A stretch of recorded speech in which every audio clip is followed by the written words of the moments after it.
하시면 안 돼요.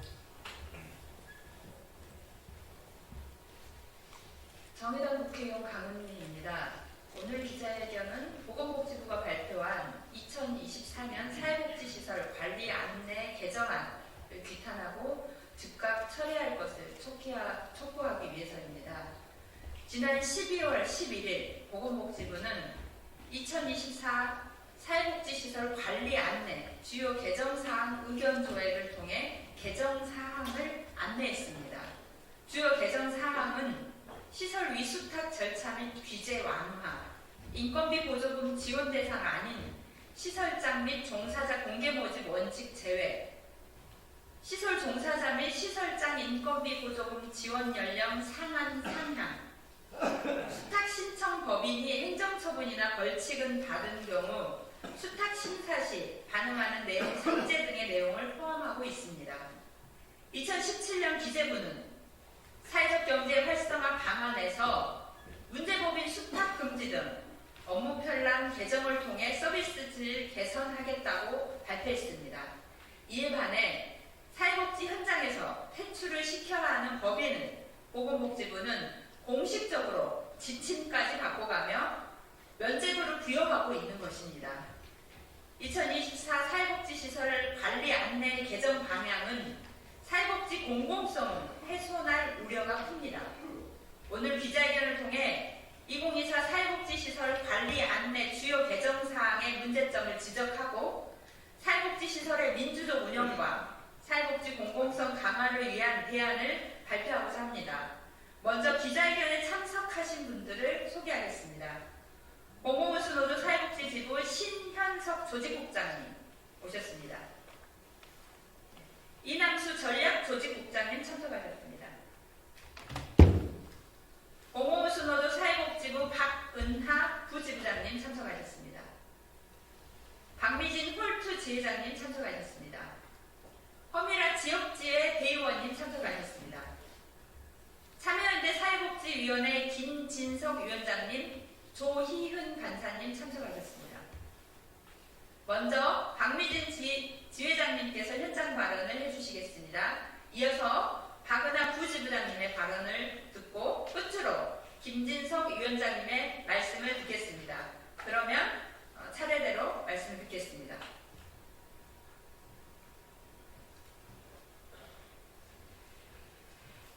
홀트아동복지회 노동조합 지회장 박미진입니다. 현재 근무 중인 생활조합교사는 교대 근무로서 하루 24시간을 기준으로 종사자는 중증장애인에게 24시간 돌봄을 제공해야 합니다. 보건복지부에서 중증장애인 4.7명당 2명의 종사자, 그 외 추가 인력을 지원하고 있지만 이는 24시간 중증의 장애인을 서비스하기는 부족한 인력입니다. 하루 근무 8시간을 기준으로 한다면 4.7명 대 3명이 되어야 할 것이고 해당 종사자가 휴가를 간다면 대체 인력도 지원되어야 할 것입니다. 현재 거주시설에는 4.7명 대 2명의 추가 인력을 추가로 지원하고 있지만 이 인원은 8시간 교대를 하기에도 부족하고 휴가를 하기에도 어려운 상황에 있습니다. 또한 신청한 휴가를 받을 수 없는 상황입니다. 인력 부족으로 인하여 신청한 휴가를 받을 수도 없고 근무표상 받은 휴가도 회사의 사정에 따라 환수되는 것도 여러 번인데 이제는 사용하지 못한 휴가를 연가 보상비를 지급할 수 없으니 50%, 100% 사용하는 것에 동의하라고 강요당하고 있습니다. 근무할 사람이 없어서 받은 휴가도 반납되어지는 상황에서 일만 시키고 주지 못한 휴가에 대한 보상도 하지 않겠다는 태도인 것입니다. 이러한 현실 앞에서 2024년 사회복지법인 및 사회복지시설 관리 안내 개정안은 어처구니가 없습니다. 장애인을 직접 돌보는 인원도 충원하지 못하면서 실제 돌봄과 전혀 거리가 먼 시설장의 정년을 70세나 늘리는 것이 현실적이고 합리적인 처사인가요?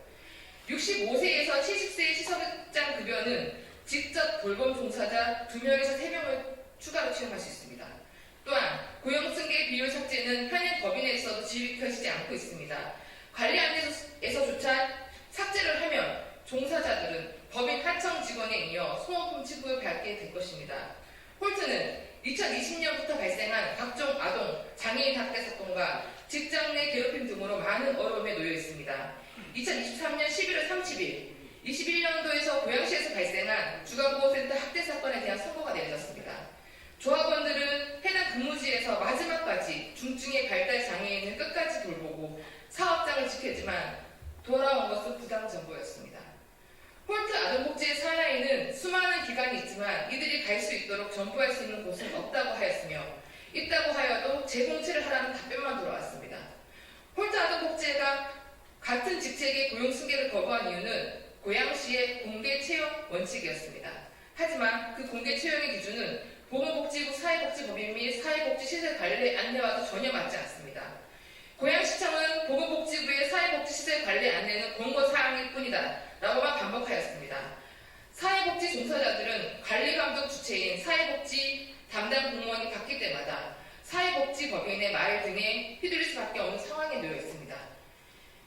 회사의 처지를 이해하여 임시적으로 근무하였던 직책은 현재 이들의 직책이 되어버렸고 이로 인해 육아의 어려움, 임금 저하, 근무 조건 저하 등의 결과를 가져왔습니다.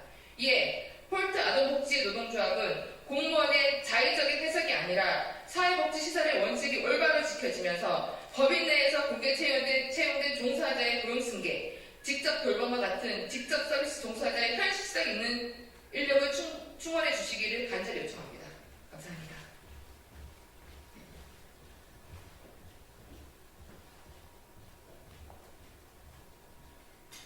안녕하세요. 공공운수노조 사회복지지부 부지부장 박은하입니다.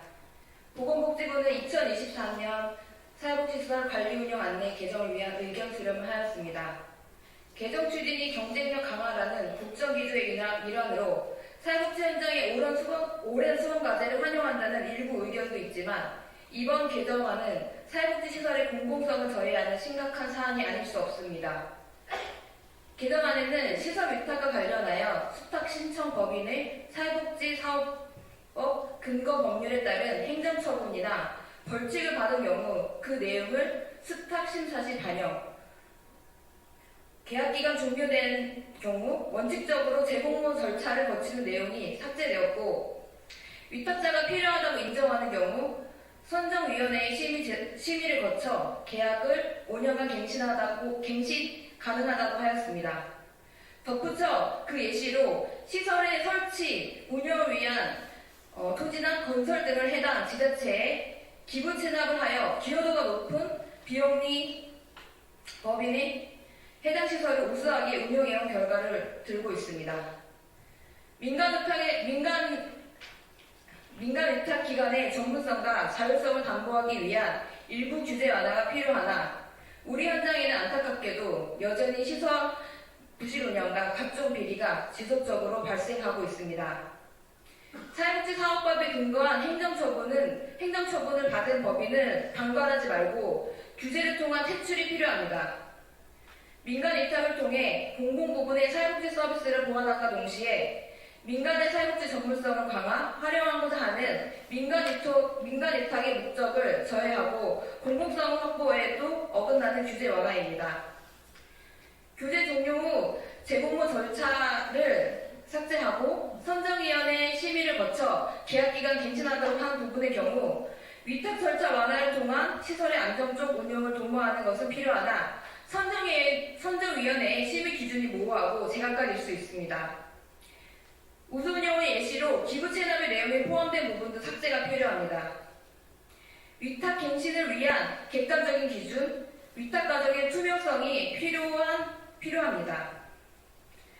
수탁자의 적격성 점수에서 종사자의 고용승계 조건으로 위탁받은 경우 가점을 부여에 대한 내용은 고용승계 의무에 대한 그다음에 상대적으로 적어질 수 있는 스탑기간 변경 시 고용불안의 위험이 있습니다. 원칙적으로 고용승계 부담을 하지 않으면 간점을 부여함으로써 신규 스탑법인의 고용승계를 보장해야 합니다. 또한 관련 법률상 시설장에 공개 모집을 할 의무가 없다 하더라도 투명한 시설 운영을 위해서는 시설장에 공개 모집이 될 수 있도록 지도 감독을 해야 할 필요성이 있습니다. 민간위탁 관련 내용 외에 사회복지시설 종사자의 인건비 보조금 지급 연령 상한 기준을 시설장과 종사자의 차등, 정부에서 인건비를 지원하는 시설의 시설장 및 종사자 신규 채용의 공개 모집 원칙을 삭제한 내용은 개정 이유가 합리적으로 이해되지 않습니다. 사회복지시설 운영은 투명성이 담보가 핵심입니다. 인건비가 보조금 지원 대상이 아니더라도 투명한 절차를 통해 종사자를 채용하여야 하며 이러한 규제 완화는 보건복지부가 친인척 족벌 운영 형태를 강화하는 결과를 초래할 수 있는 부적절한 개정안입니다.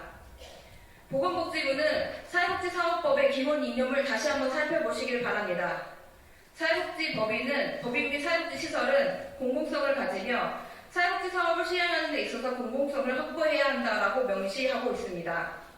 무엇을 위한 개정인지 납득하기가 어렵습니다. 사회복지 현장의 이야기를 충분히 청취하고 사회복지 현장의 공공성과 투명성 강화를 위해 현 개정안의 철회와 수정을 촉구합니다. 감사합니다.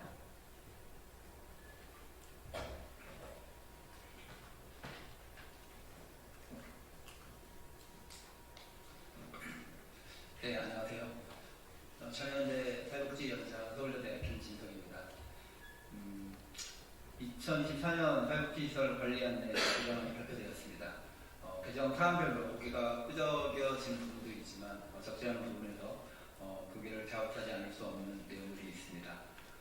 하나하나 말씀을 드리도록 하겠습니다. 먼저 사회복지시설 종사자 및 시설장 인건비 보조금 지급 연령 상한 기준 조정과 관련한 부분입니다. 복지부는 이와 같은 개정의 이유로 복지시설 인력난을 해소하기 위함이라고 설명하고 있습니다.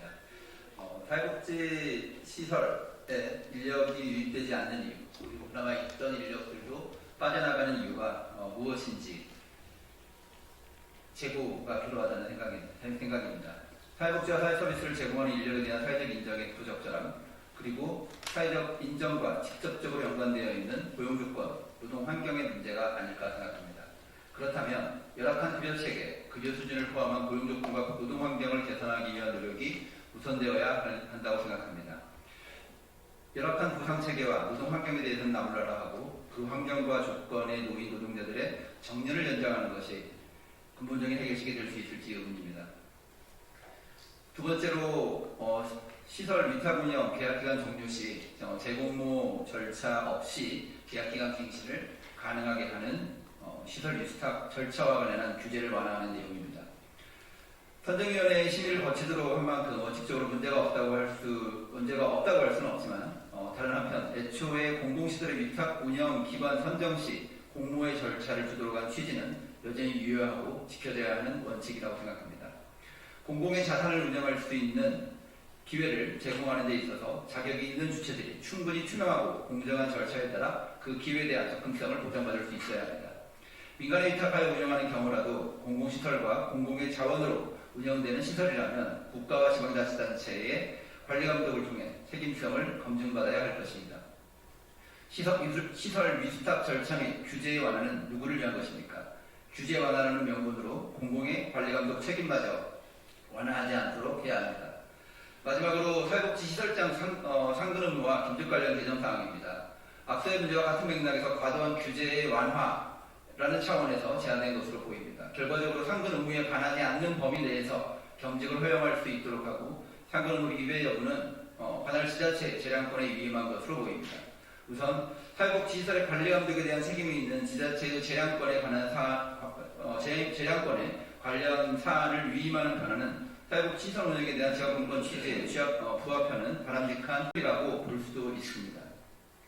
공공시설의 민간위탁 운영은 결국 지역사회에 상존하는 민간의 전문성과 혁신성을 공공기관 운영에 반영하자는 취지일 텐데 겸직이 불가피한 상황이라면 결국 위탁 운영을 할 만한 지역사회 역량이 충분치 않다는 현실을 반영한 것이 아닌가 합니다. 그런 경우라면 사회복지시설의 운영에 있어서 사회서비스 원과 같은 정책을 통해서 공공의 책임성을 강화하는 대안에 대해서 적극적인 고려가 있어야 할 것입니다. 그와 같은 공공성 강화를 위한 적극적인 고려가 없이 민간에 위임하는 것을 당연한 결과로 여기고 그 안에서 현실적인 방안을 찾는 접근은 매우 우려스럽습니다. 2024 사회복지시설 관리안내 개정안이 사회복지시설의 민주적 운영과 사회복지 공공성을 강화하는 방향으로 자리 잡기를 바라는 마음입니다. 복지부의 신중한 재검토를 요청합니다. 이상입니다.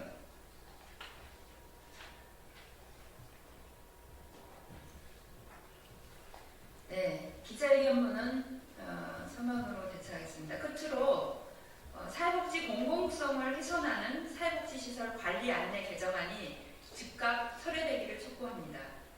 저 정의당은 공공운수 노조 사회복지지도 참여연대와 끝까지 인권침해, 회계비리, 적벌 경영